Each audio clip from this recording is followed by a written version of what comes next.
time is running out. That was the message delivered in Washington over the weekend. The crisis in Europe dominated discussions at the annual meeting of the IMF. But the only thing that policymakers and financiers could agree on is that there is no consensus on the best way forward. It took mayhem across financial markets last week, as well as sharp interventions from financial leaders to prompt anything resembling an international response. Today we agreed to act decisively to tackle the dangers confronting the global economy. But in the end, officials failed to outline any concrete action, raising doubts about whether they can head off growing fears in international markets. Many here said it was up to Europe to solve the problem.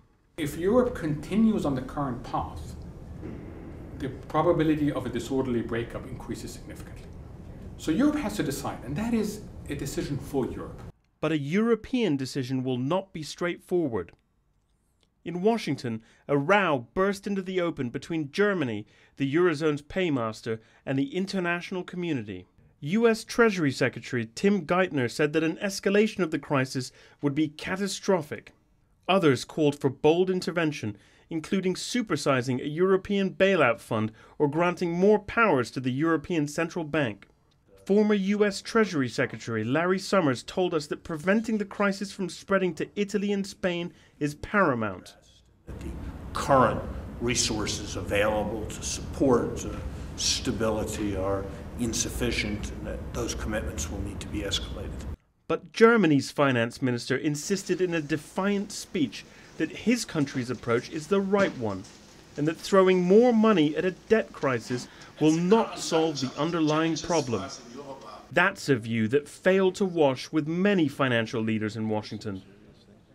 Germany might have a point on principle, but in the face of a crisis that could dwarf the collapse of Lehman Brothers 3 years ago, urgent action is now needed. Financier George Soros told us the big decision is now Berlin's. It's really a question for people, particularly in Germany, to realize that they really don't have a choice. They think they do.